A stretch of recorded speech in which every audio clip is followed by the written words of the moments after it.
Bien, en este segundo día vamos a pedirles a los padres del desierto que nos iluminen sobre algunas dificultades en la vida espiritual, mejor dicho, sobre una.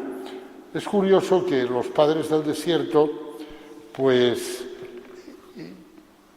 consideraban que uno de los obstáculos o de los peligros o de las dificultades más grandes que había en la vida espiritual era lo que ellos llamaban la acedía, una palabra que nos suena un poco rara y que después ha llegado con el tiempo a nosotros, digamos, engullida dentro de ese pecado capital que se llama la pereza. Pero ellos hablaban de la acedía y la definían como tedium seu anxietas cordis, es decir, como el aburrimiento o la ansiedad del corazón. Para que nos quede claro desde el principio, vamos a meditar esta tarde sobre un estado de ánimo, porque la acedía en el fondo es un estado de ánimo. Pero es curioso que los padres del desierto, que para mí son los que mejor han conocido el corazón humano en la historia humana, los recovecos del corazón, ellos consideraban que esto de la acedía era una dificultad de primer orden y que había que, digamos, que afrontarla y abordarla con, digamos, con todas las energías. Por lo tanto, estamos hablando de un estado de ánimo que consiste en un aburrimiento o ansiedad del corazón, que provocan en nosotros la necesidad de estar en otra parte, de cambiar de aires. Curioso. Provocan en nosotros la incapacidad de vivir la plenitud del momento presente. Por eso la manifestación más común de la acedía es el deseo en el monje de cambiar de monasterio, en el sacerdote de cambiar de parroquia, en el casado de cambiar de cónyuge, en el profesional de cambiar de profesión, etcétera, etcétera, etcétera. Es un estado de ánimo que nos hace creer que lo que nos pasa, el que no nos encontremos bien, no depende de nosotros, sino que depende del sitio donde estoy. Y que por lo tanto la solución sería cambiar de sitio. Si soy monje, cambiar de monasterio. Si soy cura, cambiar de parroquia. Si estoy casado, haberme casado con otro o con otra, etcétera. En vez de poner la raíz de mi problema, de mi estado de ánimo, en mi propio corazón. San Agustín se ocupó también de esta actitud y la describe diciendo: si yo quería depositar mi alma en el uno, escrito con mayúscula, es decir, es en Dios, de modo que encontrara quietud, ella resbalaba hacia el vacío y caía de nuevo sobre mí, y yo era un lugar desventurado para mí mismo. Es curioso cómo la describe San Agustín. Dice, yo quiero poner mi alma buscando a Dios y voy hacia arriba, hacia Dios, hacia el uno, pero me encuentro con que mi alma, ¡pum!, se me cae encima y que ese caer sobre mí de mi alma resulta un lugar desventurado para mí mismo. La expresión agustiniana mi propia alma se me caía encima, es una buena descripción de la acedía. Es decir, cuando estamos así que, no puedo con mi alma, no con mi cuerpo, sino con mi alma, no puedo con mi alma. Un cartujo, más adelante, Adam Scott, habla de la acedía en estos términos. Dice, frecuentemente, cuando estás solo en tu celda, una cierta inercia, una languidez espiritual, una laxitud del corazón se apodera de ti. experimentas dentro de ti una molestia terriblemente pesada. Te conviertes en un peso para ti mismo y no sientes esa alegría interior que estabas acostumbrado a sentir. Esto es la cedía, esa sensación según la cual yo me convierto en un peso para mí mismo y no puedo con mi alma y no puedo conmigo mismo. Isaac, el abad del monasterio de Stella, afirma que la cedía nace de un exceso de seguridad. Esta es una observación interesante. Estamos hablando de un estado de ánimo, que es esa especie de que no puedo con mi alma, que mi vida se me cae encima de mí mismo, en fin, que parece... Y Isaac, el abad del monasterio de Stella, en la Edad Media, afirma que eso viene de que estamos demasiado seguros. ¿Qué querrá decir?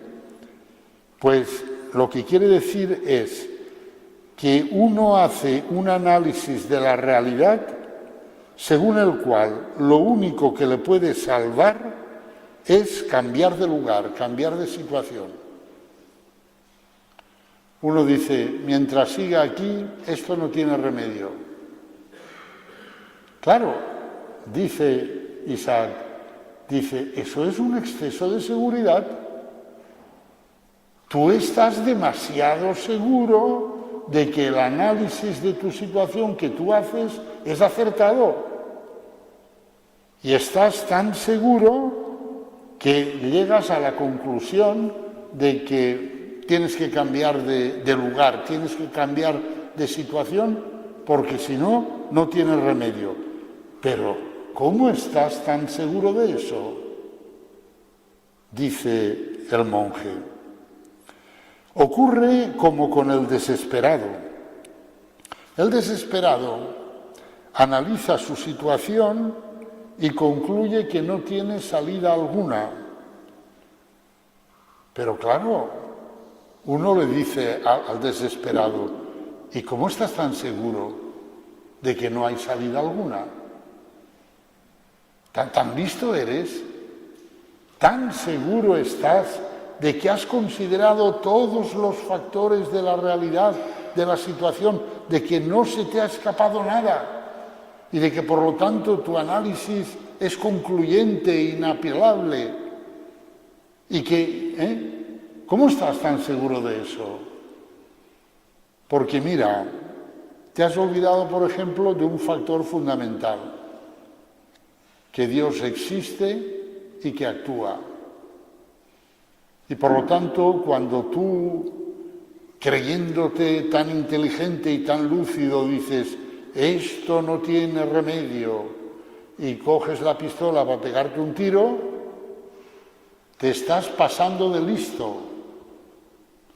Tienes excesiva seguridad.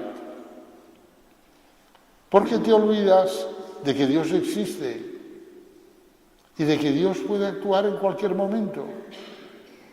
Por lo tanto, es interesante la observación de Isaac, el abad del monasterio de Stella, porque nos viene a decir, no te hagas el víctima, no te hagas el desgraciado, porque en el fondo eres un orgulloso, que estás tan seguro de que tú lo ves todo y lo has analizado todo, que te crees que la conclusión a la que has llegado es inapelable. La conclusión es, no tengo remedio, tengo que cambiar de situación. Esa conclusión casi siempre es equivocada. No voy a decir siempre, pero casi siempre. La que siempre es acertada es, tengo que cambiar de corazón, eso sí. Tengo que cambiar mi corazón. Esa conclusión es siempre acertada. Y la otra casi nunca. Santo Tomás de Aquino, sabéis que una serie de mentes eminentes se han ocupado del tema, Es decir, que han considerado que esto es un problema serio. Santo Tomás de Aquino nos ha dejado dos definiciones de la acedía. La primera dice así: la acedía es la tristeza del bien divino. ¿Qué quiere decir esto? Pues esto significa que la acedía se opone a la alegría que brota de la presencia de Dios en nosotros. El bien divino es precisamente la presencia de Dios en nosotros, y la acedía consiste en que esa presencia provoque en nosotros tristeza, aburrimiento, mala melancolía, en vez de provocar lo que debe de provocar, que es alegría. La acedía representa así un ataque frontal a la caridad, porque rechaza la comunión con Dios, porque se entristece de ella. De ahí el sopor espiritual, la falta de gusto por el cara a cara de la oración, y el que la vida interior se vuelva árida e insípida. La misa, la oración, los sacramentos no nos dicen nada. Esto lo dicen los adolescentes. Y los adolescentes no es que tengan acedía, es que la adolescencia entera es una acedía, vamos, pero bueno, la adolescencia se pasa. Aunque hoy en día no estamos seguros de si se pasa del todo, porque te encuentras a gente de 50 años que todavía está en la adolescencia, pero bueno, en principio se debe de pasar. Eso de no me dice nada, es que no voy porque a mí no me dice nada, y no salimos de ahí. Lo normal es que cuando se posee un bien, el hombre experimente la alegría. Eso es lo normal. La alegría es el sentimiento que nace de la posesión efectiva de un bien. Mientras el bien no se posee efectivamente, en el hombre nace el deseo de ese bien. Pero cuando por fin se posee el bien deseado, se experimenta la alegría. La alegría es el fruto normal de la posesión real de un bien. Y el bien más grande que el hombre posee es la comunión con Dios, la presencia divina en él. A la posesión efectiva de este bien debe corresponder la máxima alegría. Y llega la acedía y es como un gusano que corroe esta alegría y la convierte en tristeza, en aburrimiento. Pues hay que matar a ese gusano. El Salmo dice: servid al Señor con alegría. No solo es importante servir al Señor, sino servirlo con alegría, porque es lo justo, es lo correcto, porque servir a Dios es el bien más grande que nosotros podemos tener. Santo Tomás nos da una segunda definición de la acedía, que dice así: la acedía es el disgusto por la acción, el tedium operandi.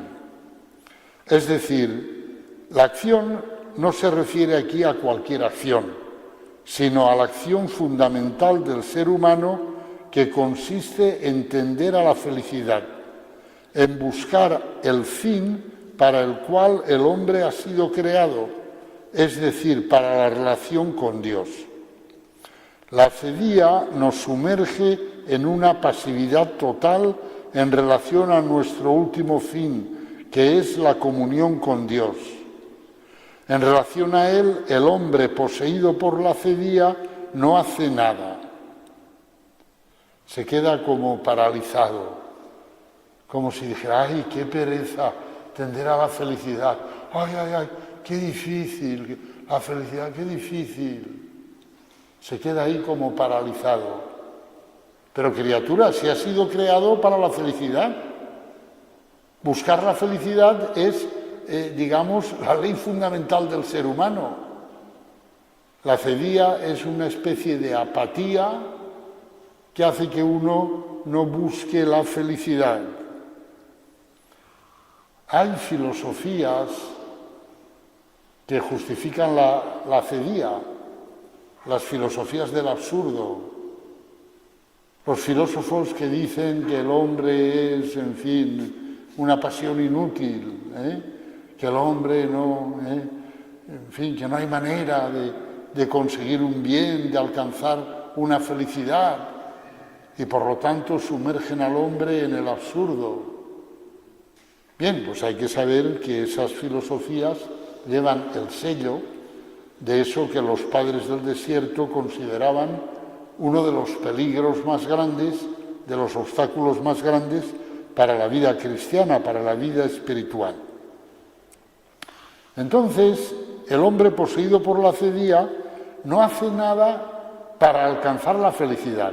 Pero eso no significa que no haga nada, porque muchas veces ese hombre es un hiperactivo, que hace un montonazo de cosas, pero nunca hace lo que debe de hacer, que es buscar el bien, que es buscar la felicidad. Eso no lo hace nunca, pero por hacer, si muchas veces no para. El hombre poseído por la cedía es aquel que solo hace lo que él quiere hacer, pero deja de lado lo que él debe hacer. El corazón de la pereza o de la cedía consiste en la tristeza en el cumplimiento de lo que debemos hacer, lo cual no significa que no se hagan un montón de cosas, pero nunca lo que debemos hacer. Y esto es curioso, seguro que conoceréis personas, y a veces os puede haber pasado a vosotros mismos, ¿no?, que saben que tienen que hacer una cosa y que eso es ineludible y tal, pero van como locos o como locas haciendo 50.000 cosas menos esa, porque la posponen, la posponen, la posponen. Eso es la cedía. Esa es la mala tristeza. ¿Y qué es lo que debemos hacer? Lo que debemos hacer es buscar la felicidad escrita con mayúscula, que es lo mismo que buscar el bien escrito con mayúscula.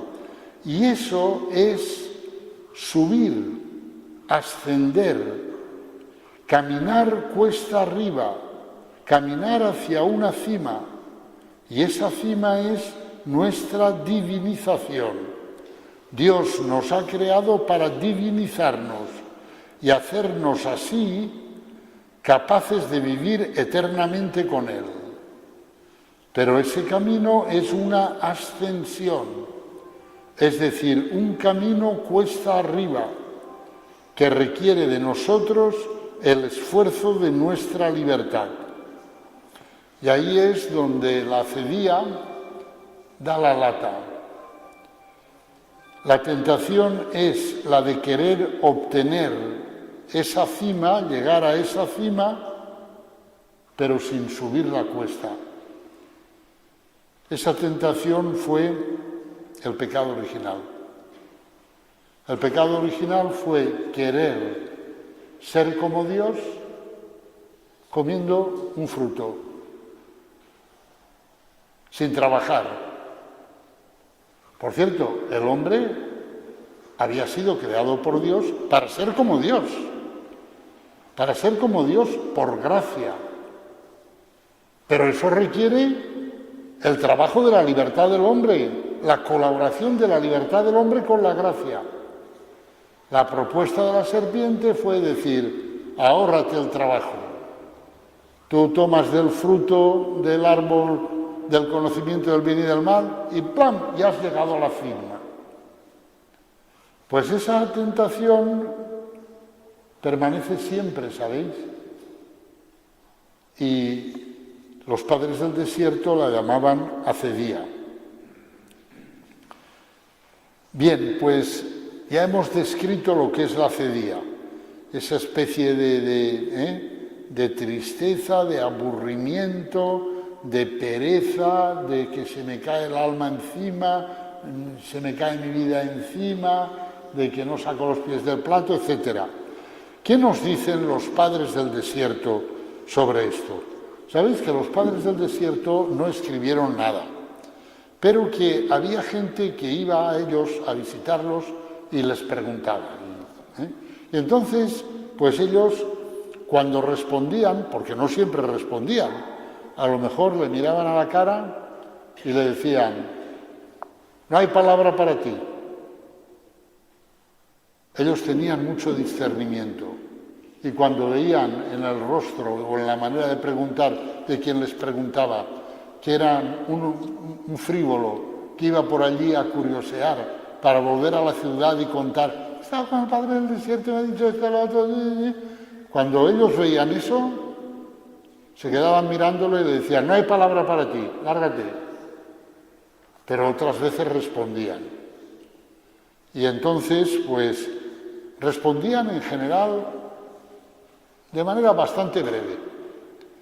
Y hubo gente que fue anotando esas respuestas y gracias a esa gente tenemos lo que se conoce como los apotegmas o las sentencias de los padres del desierto.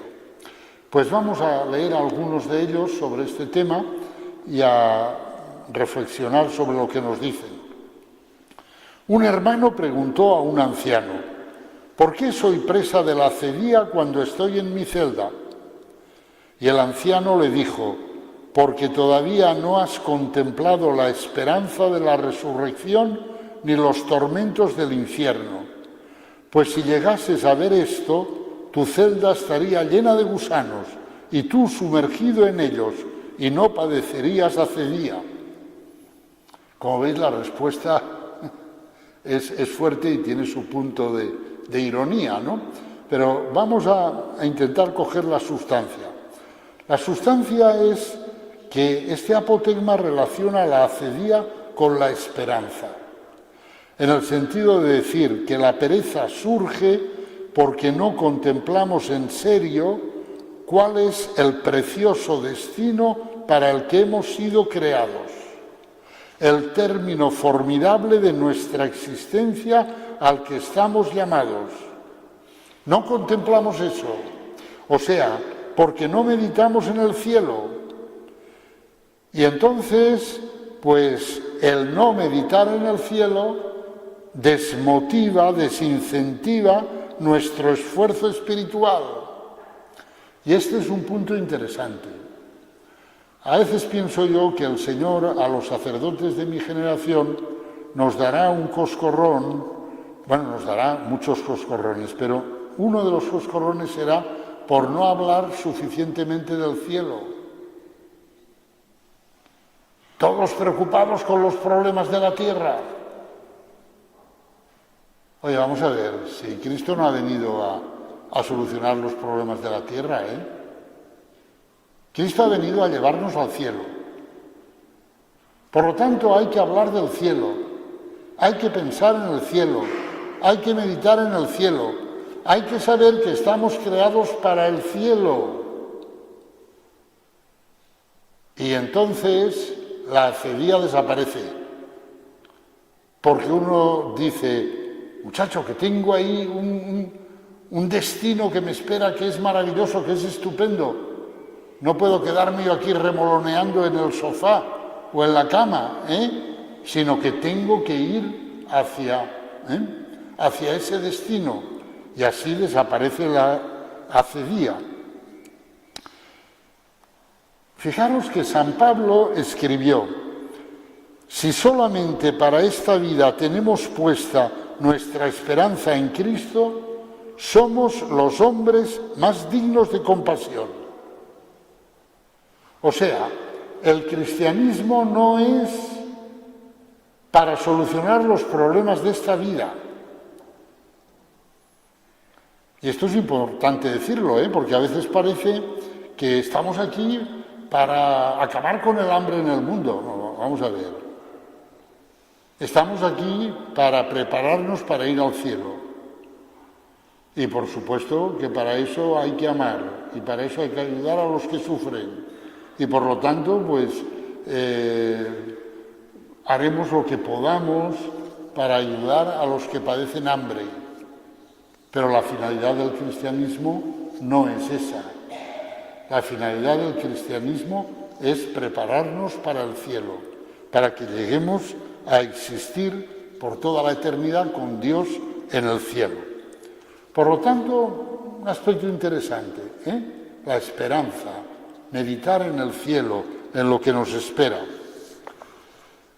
Dijo también Amma Sinclética, este apotegma es de una mujer, porque también había mujeres en el desierto y algunas tenían gran sabiduría. Por ejemplo, esta, Amma Sinclética. Amma significa madre, igual que Abba significa padre. Dijo también Amma Sinclética, ¿has empezado una buena obra? No la abandones por los impedimentos del enemigo. Tu paciencia aniquilará al enemigo, porque los que empiezan a navegar despliegan las velas y al principio encuentran viento favorable, pero luego sopla un viento contrario, pero no por ello los marineros arrojan su cargamento al mar, ni abandonan la nave, aguantan un poco o luchan contra la tempestad y de nuevo encuentran el rumbo exacto. También nosotros, cuando nos sintamos llevados por el espíritu contrario, despleguemos como vela la cruz y realizaremos sin peligro la travesía de esta vida, la travesía para llegar al cielo. Este apotegma de Amma Sinclética nos recuerda que el camino de la vida espiritual no es una travesía constante y pacífica, en la que no hay turbulencias especiales, sino que más bien debemos contar con que encontraremos dificultades y momentos donde todo, es decir, donde la realidad que nos envuelve parecerá estar en contra nuestra y que por lo tanto hemos de aprender a soportar y a saber esperar, que es un aspecto de la virtud de la esperanza. Dos cosas, soportar, eso es la paciencia. La paciencia, en su etimología griega, describe una persona que está aguantando un peso muy grande, que le han echado encima un peso fuerte y que está ahí debajo, pero haciendo fuerza, aguantando. Eso es la paciencia. Y el saber esperar es un aspecto de la esperanza. Dice el apóstol Santiago, tened pues paciencia, hermanos, hasta la venida del Señor. Mirad, el labrador espera el fruto precioso de la tierra, aguardándolo con paciencia hasta recibir las lluvias tempranas y tardías. Tened también vosotros paciencia. Hay que saber esperar. Tú plantas una semilla y al día siguiente vas a ver, miras y allí no hay nada. Es que hay que saber esperar. Y sigues mirando y un día sale por ahí una cosita pequeñita y tal y cual. Hemos de aprender a esperar. El texto de la carta de Santiago nos recuerda que la gracia, que él compara con la lluvia, tiene sus tiempos y que hay que saber esperarlos pacientemente sin dejar de suplicarla. Por lo tanto, esa actitud infantiloide del que le pide a Dios una cosa y como no se la da enseguida, pues mira, ya me desanimo, ya me voy, ya esto lo dejo, tal. Hombre, pero ¿eso qué es? ¿Pero qué te crees tú? ¿Que esto es magia? Ya estamos como con el pecado original, ¿no? Como el fruto y ya he llegado. No, hombre, no. No, hombre, no. Hay que insistir y hay que aprender a esperar. También nos recuerda que hay gracias tempranas y otras tardías, como hay lluvias tempranas y lluvias tardías, y que por lo tanto ninguna impaciencia es legítima, porque el Señor no se olvida de nosotros, pero el Señor nos dará la gracia que le pedimos cuando nos convenga. Y el que sabe cuándo nos conviene es Él. Entonces, a lo mejor esa gracia que yo le pido, y que es una cosa buena, y que es una cosa que Él me la quiere dar, pero no me la va a dar ahora, porque si me la da ahora, tendría un efecto contraproducente en mí. Pues a lo mejor el que me volvería orgulloso y juzgaría a los demás. Y diría, no, ves los demás, si es que no saben rezar o no rezan. Yo, como he rezado y he rezado bien, el Señor, ya está, ya lo hemos estropeado todo. Pues como el Señor nos conoce bien y sabe, pues a lo mejor dice, sí, te lo daré, hijo, te lo daré, porque lo que me pides es muy bueno, pero ahora no, porque no estás maduro para recibirlo, porque te volverás orgulloso y juzgarás a los demás.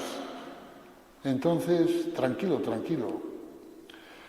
San Pedro dice, no se retrasa el Señor en el cumplimiento de la promesa, como algunos lo suponen, sino que usa de paciencia con vosotros, no queriendo que algunos perezcan, sino que todos lleguen a la conversión. Ese es otro aspecto, ¿no? Que el Señor no es que se retrase para cumplir su promesa, es que nos da tiempo para que nos podamos convertir, porque el Señor no quiere que vaya al infierno ni un solo hombre.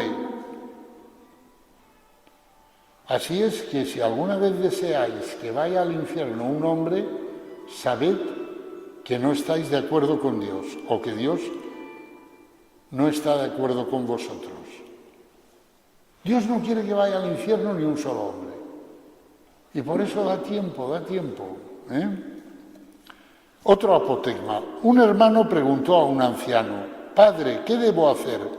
No hago nada de lo que debe hacer un monje. Soy negligente, como, bebo, duermo. Me acometen muchos pensamientos torpes. Paso de un trabajo a otro, de unos pensamientos a otros pensamientos. O sea que el que le pregunta se pone a sí mismo a caer de un burro, ¿no? Dice, soy un desastre, lo hago todo mal. El anciano le dijo, quédate en tu celda y haz lo que puedas, procurando no perder la paz. Lo poco que ahora haces equivale a los grandes trabajos del Abba Antonio en el desierto, porque creo en Dios que el que permanece en la celda por su amor, vigilando su conciencia, se encuentra en la misma situación que Antonio. Hombre, esto es esta palabra es muy consoladora, porque uno dice, es que lo hago todo mal. Entonces yo, ¿para qué me he hecho cura? ¿Para qué me he hecho monje? ¿Para qué me he casado? ¿Para qué? Y la respuesta es, quieto, quieto, no te muevas. Permanece en tu celda, o sea, en tu estado, en donde estás. Ahí, quietecico, y haz lo que puedas. Ahí se ve lo humano que es Dios. Tú haz lo que puedas. Ya te das cuenta de que puedes poco. Ah, vale, pero tú hazlo. Tú hazlo. No te pongas en esa chulería de como lo que hago no sirve para nada porque soy un desastre tan grande, pues ahora ¿qué? No, hombre, no, tú permanece en tu celda haciendo lo que puedas. Y dice el anciano, y eso lo considero como todo lo que hizo el Abba Antonio, o sea, San Antonio, el padre de todos los monjes, de todos los padres del desierto. Permanecer en la celda significa no cambiar el estado de vida, no cambiar el estado de vida en el que la historia que Dios hace conmigo me ha situado, no creer que la solución a mis deficiencias exige cambiar la situación en la que me encuentro, cambiar de monasterio, o cambiar de mujer, o cambiar de marido. No, permanece donde estás y procura hacer bien lo que debes de hacer. Y cuando constates tus deficiencias, no pierdas la paz. No pierdas la paz. Porque la paz no depende de tus logros, sino que es fruto de la conciencia de que Dios te ama y de que su amor será más fuerte que todas tus debilidades. Este apotegma sale al paso anticipadamente de ese razonamiento nefasto que a veces hemos escuchado a algún hermano, por desgracia, que dice lo siguiente el razonamiento: para ser un mal monje, o quien dice un mal monje, para ser un mal cristiano, o un mal sacerdote, o un mal religioso, mejor ser un buen hombre o una buena mujer, aunque no fuera creyente. Pero vamos a ver, ese es un razonamiento diabólico.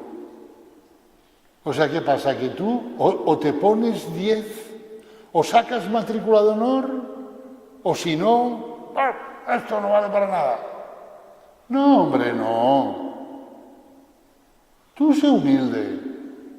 Tú quédate donde la vida te ha puesto, porque en ese devenir de la vida está la mano de Dios. Está también tu libertad, por supuesto. Pero bueno, la combinación de tu libertad y de la providencia divina te ha puesto donde estás. Pues tú permanece ahí y haz lo que puedas. Recuerdo lo que un monje del monasterio del Monte Athos, lo que le ocurrió a él, ¿no? Que estaba muy mal, y se le apareció el Señor y le dijo estas palabras: permanece en el infierno y no desesperes. Ya sé que estás en un infierno. Permanece en el infierno y no desesperes. Que yo no me olvido de ti, que yo te salvaré. Pero tú permanece ahí. No quieras romper la situación, salir de la situación. Bueno, decir esto en una cultura como la nuestra, que es una cultura del divorcio, pues es bastante atrevido, ¿verdad? Pero es que el cristianismo no es cultural, es otra cosa. El cristianismo no está para ratificar ninguna cultura, sino para llevar a los hombres a Dios. Veamos otro apotegma. Un anciano dijo: un árbol no puede dar frutos si se le trasplanta a menudo de un lugar a otro. Tampoco el monje que emigra con frecuencia puede dar fruto abundante. Esta es una observación interesante, porque para dar fruto hay que confrontarse largamente con las mismas dificultades. Y si tú vas cambiando de lugar, pues lo que vas es mareando la perdiz, vas floreteando, para no confrontarte con las mismas dificultades. Y para dar fruto, pues uno tiene que confrontarse largamente, durante mucho tiempo, con las mismas dificultades, lo cual hace que uno vaya conociendo su propio corazón, amigo. Y entonces, pues que sea capaz de ir dando fruto. Bien, si les preguntamos a los padres del desierto que nos den algunos remedios contra la cebía, pues ¿qué remedios nos darían? Bueno, el primero ya ha salido, ¿no? Es permanecer en la propia celda, lo cual quiere decir no cambies tu situación.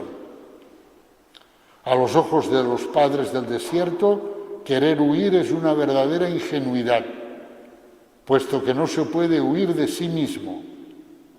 Los padres dicen: si te viene una tentación en el lugar donde habitas, no abandones el lugar en el tiempo de la tentación, porque si lo abandonas, encontrarás ante ti en todas partes lo que querías apartar. Y eso es lo que significa permanecer en la propia celda, es decir, no cambiar de vida, no cambiar de estado de vida, tal como también aconseja San Ignacio de Loyola en sus ejercicios. En tiempo de tribulación no hacer mudanza, no, permanece ahí, afronta lo que tienes delante. Se contaba del Abba Teodoro y del Abba Lucio de Ennatón que pasaron 50 años burlándose de sus pensamientos, diciendo, pasado el invierno nos iremos de aquí. Y cuando llegaba el verano decían de nuevo, pasado el verano nos marcharemos. Y de este modo durante toda su vida vivieron como padres memorables. Es interesante esto, porque los pensamientos, vamos a ver, ¿qué son los pensamientos? Los pensamientos no son simples ideas ni imágenes, sino que son ideas e imágenes que van acompañadas de una fuerte carga emocional. De modo que son fuerzas que actúan en nosotros y que tienden a inclinar nuestra libertad en una determinada dirección, en un determinado sentido. Tratándose de malos pensamientos, lo que intentan es apartarnos del camino de la santidad. La estrategia que siguieron estos dos padres del desierto, Teodoro y Lucio, en Ennatón, pues fue la de burlarse de los propios pensamientos. Es decir, en vez de decirles, no te voy a hacer caso, tomarles el pelo y decir, sí, vale, oye, en cuanto pase el invierno me voy de aquí, claro que sí. Es decir, ellos tenían el pensamiento, la tentación, la fuerza que les inclinaba a abandonar el monasterio, a buscar otro monasterio. Y entonces, ¿cómo combatían eso? Pues no diciendo, me quedo aquí para toda mi vida, no, sino diciendo, en cuanto pase el invierno nos vamos. Pasado el invierno, llegaba el verano, diría, en cuanto pase el verano nos vamos. Pasado el verano, lo mismo. Esta estrategia de burlarse de los propios pensamientos es muy inteligente, porque, mirad, no podemos evitar el tener malos pensamientos. Malos pensamientos no son solo los pensamientos de pecar contra el sexto mandamiento. Malos pensamientos son todos aquellos pensamientos, todas aquellas sugerencias, todas aquellas fuerzas que nos inclinan a apartarnos del camino que Dios ha trazado para nosotros, sea en el sector que sea. Y no podemos evitar tener malos pensamientos. Querer suprimirlos es un esfuerzo inútil, que ordinariamente acaba reforzándolos todavía más, porque centran nuestra atención en ellos. Es mucho mejor jugar con ellos, tomándoles el pelo, sabiendo que lo que decide nuestro destino espiritual no son los pensamientos que nos vienen, por muy aberrantes que puedan ser, sino nuestra libertad. Hay personas que vienen a los sacerdotes asustadas y dicen, padre, pero ¿cómo es posible? Mire lo que me ha venido a la cabeza. Me ha venido a la cabeza y te dicen un disparate tremendo, ¿no? Tú les dices, no te preocupes. Si lo que va a decidir tu destino eterno no es lo que te venga a la cabeza, es lo que tú hagas con tu libertad. ¿Tú qué vas a hacer con tu libertad? ¿Vas a realizar ese disparate? Pues hombre, entonces sí, entonces te vas a perder. Pero si tú no haces caso de ese disparate, pues oye, no te preocupes porque te vengan 50.000 disparates. A Santa Catalina de Siena le venían disparates de esos de pensamientos por un tubo. No pecó ni siquiera levemente. Lo que importa es tu libertad y lo que tú hagas con tu libertad. Lo que te venga a la cabeza, Santa Teresa ya hablaba de la loca de la casa, la imaginación, la loca de la casa. Todos llevamos dentro un loquito o una loquita, y el loquito o la loquita pues hace locuras, y hace ahí, y va por dentro pues montando números, montando carnavales y shows, y no pasa nada, con tal que tu libertad adhiera al Señor, siga adhiriendo al Señor. Aunque en tu cabeza pues tengas, pues yo qué sé, el carnaval de Río o lo que sea.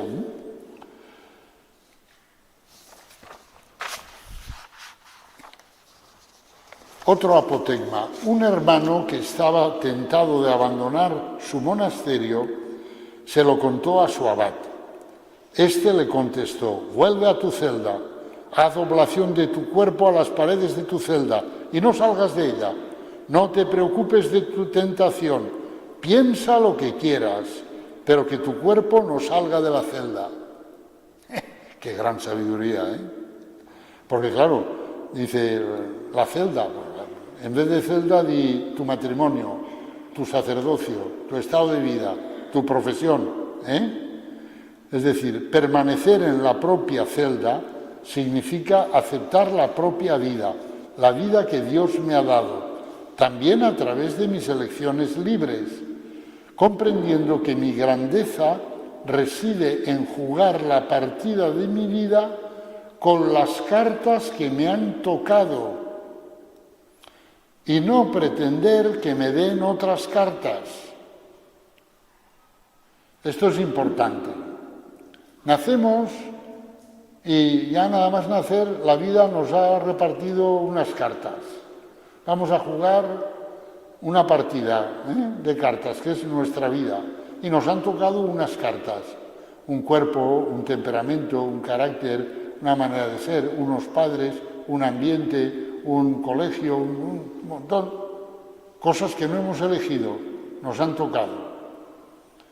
La solución no es protestar por las cartas que me han tocado y decir que hagan otro reparto, que me den otras cartas, quiero otros padres, quiero otra familia, quiero otra educación, quiero otro cuerpo, quiero otro carácter. Que no, hombre, que no.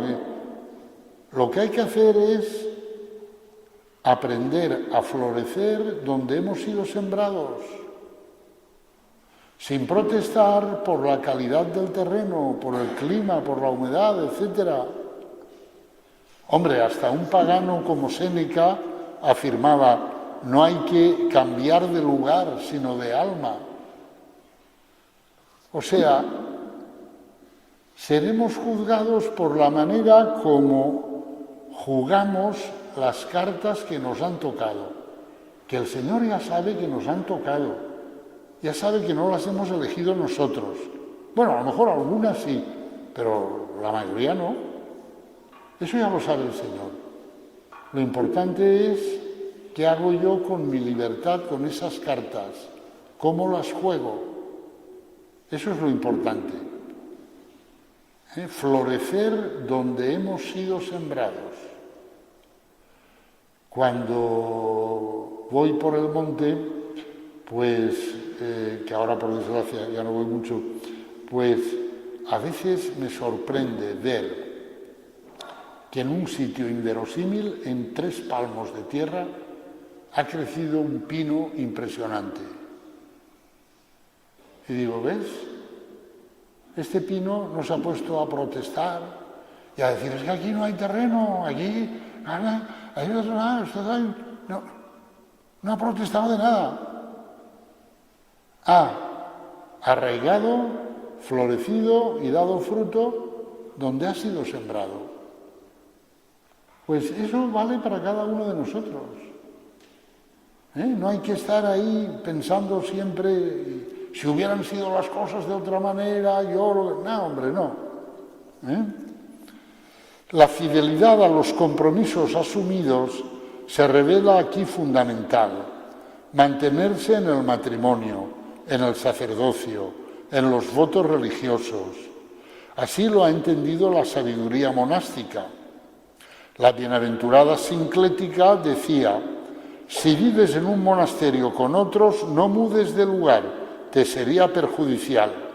porque así como una gallina, si deja de calentar y cubrir sus huevos, se quedaría sin pollitos, de la misma manera el monje o la virgen dejan enfriar y morir su fe trasladándose de un lugar a otro.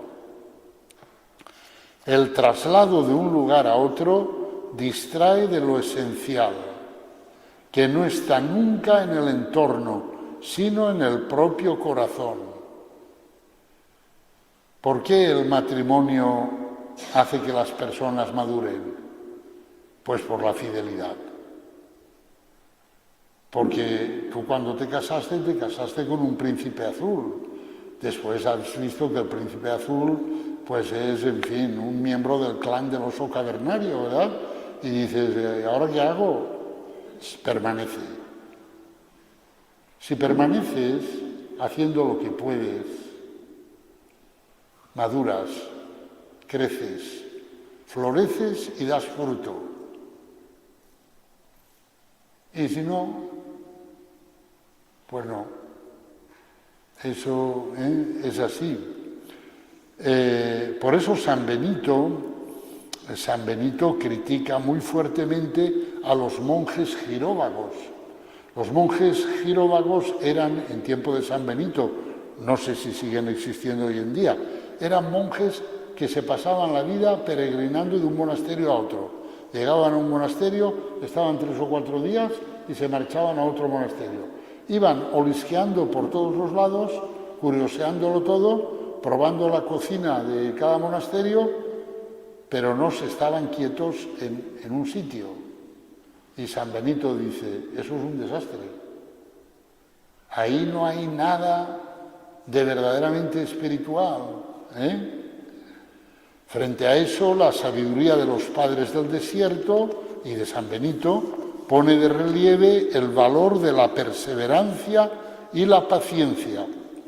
Un anciano dijo, no avanzamos en la virtud porque no conocemos nuestras limitaciones y porque no tenemos paciencia en las obras que emprendemos.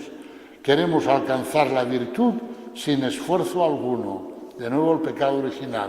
Cojo el fruto, lo como y ¡pum! Ya ha llegado. No. Hay que perseverar, hay que aguantar, hay que permanecer. Bien, pues este es el primer gran remedio que nos dan contra la cedía. Permanecer en la propia celda. Ya sabemos que celda quiere decir el estado de vida de cada uno. Un segundo remedio que nos dan y que ellos consideran muy importante, asumir la soledad. Dijo también Abba Isaías, el primero de todos los combates es el exilio, sobre todo en la soledad. Aquel que huye a otro lugar y abandona lo que le pertenece teniendo una fe perfecta. La esperanza y el corazón se fortalecieron frente a sus propios deseos. En efecto, los demonios te encerrarán por todos los medios en muchos círculos, haciendo que temas las tentaciones, una dura pobreza o la enfermedad, y te sugerirán, si sucumbes a los peligros de este tipo, ¿qué harías pues? ¿No tienes a nadie que te conozca y cuide de ti? Y la bondad de Dios se pone a prueba para que se manifiesten tu celo y tu amor a Dios. ¿Cuál es la idea que hay aquí? La idea que hay aquí es, si buscas de verdad a Dios, si quieres ser cristiano, tienes que vivir un exilio. Y un exilio, el padre del exilio es Abraham, sal de tu tierra, de la casa de tu padre, por lo tanto, vive un exilio, y si vives un exilio te vas a encontrar solo. Y te pueden venir pensamientos de decir, ¿y ahora qué? Y si me pasa algo, ¿quién cuidará de mí? Y aquí no conozco a nadie, y aquí. Y detrás de todos esos pensamientos hay un ataque contra la bondad de Dios y contra su providencia. ¿Qué me va a pasar? Ya está el enemigo sembrando ahí la desconfianza en relación a Dios y a su providencia con nosotros. Por lo tanto, el exilio es el primer combate y consiste en salir de ese mundo y afrontar la soledad, es decir, una existencia sin mundo, donde el único recurso es Dios. Esto lo hicieron los padres del desierto a lo bestia, podríamos decir, a lo bruto. Y es que se fueron al desierto. Y en el desierto no hay nada más que Dios. Y dijeron, bueno, vamos a ver, pues venga, yo busco a Dios, me vengo aquí, porque aquí no hay más que arena y Dios. Pero eso en otra medida y de otra manera, todos los que somos cristianos lo tenemos que hacer. Tenemos que salir de nuestro mundo y buscar a Dios. Y en esa búsqueda de Dios van cayendo cosas que para nosotros eran seguridades, nos daban seguridad. Y ahí está el desafío. Asume esa soledad. Asume que solo tienes a Dios. ¿A cuántas personas les hemos de decir a los sacerdotes, mire, no le dé vueltas, usted hágase esta composición de lugar, solo tiene a Dios? Aunque tenga marido, o aunque tenga mujer, o aunque tenga hijos, o aunque tenga amigos, vale. Pero usted hágase esta composición de lugar. Solo tengo a Dios. Y así vamos bien. Porque si no, no vamos bien.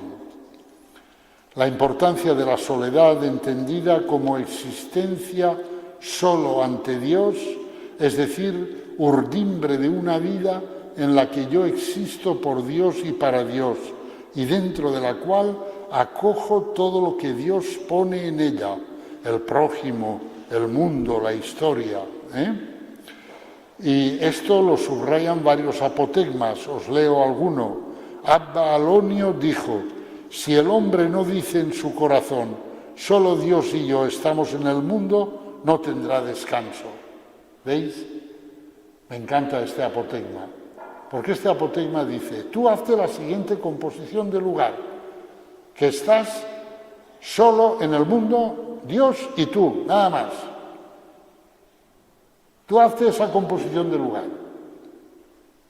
Y bueno, entonces no te preocupes, Dios pondrá otras personas en tu vida, pero para que tú les des. Pero tú hazte esa composición de lugar. Otro apotegma dice, se le preguntó a un anciano, ¿cómo debe ser el monje? Y contestó, a mi modesto entender, solo ante el solo. El segundo solo escrito con mayúscula, Dios. Pues podríamos decir, ¿cómo tiene que ser el cristiano? Pues solo ante el solo. Eso es así. Y eso hay que recordarlo muchas veces, también a los casados, porque el matrimonio, sabéis, que es algo que se empieza con ilusión y marcado mucho por el deseo estar con esta persona. Después, la vida, el tiempo, pues normalmente hace llegar a un punto en que uno dice, pero ¿cómo estaba yo para querer vivir con este tío o con esta tía?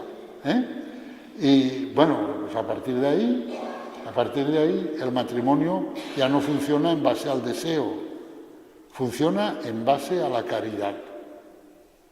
Y la caridad la pone Dios, porque entonces Dios te dice, esa persona te la he confiado yo, te la he regalado yo, y es tu primera misión en este mundo, que cuides de esa persona. Y entonces tú, te diga lo que te diga tu deseo, lo que haces es entregarte a la misión que Cristo te ha confiado. Pero para eso tú tienes que vivir solo ante el solo, con mayúscula. Tú tienes que verte a ti mismo así y saber que lo decisivo de tu vida se juega siempre en la relación insustituible de ti, de tu corazón, con el corazón de Dios. Y el tercer remedio que nos dan los padres del desierto es vivir el momento presente. O sea, dejarse de los romances de que, ay, yo antes, cuando estaba allí, cuando yo era joven, cuando estaba mi papá, mi mamá, qué bonito, que ya. Todo esos son romances que no sirven para nada.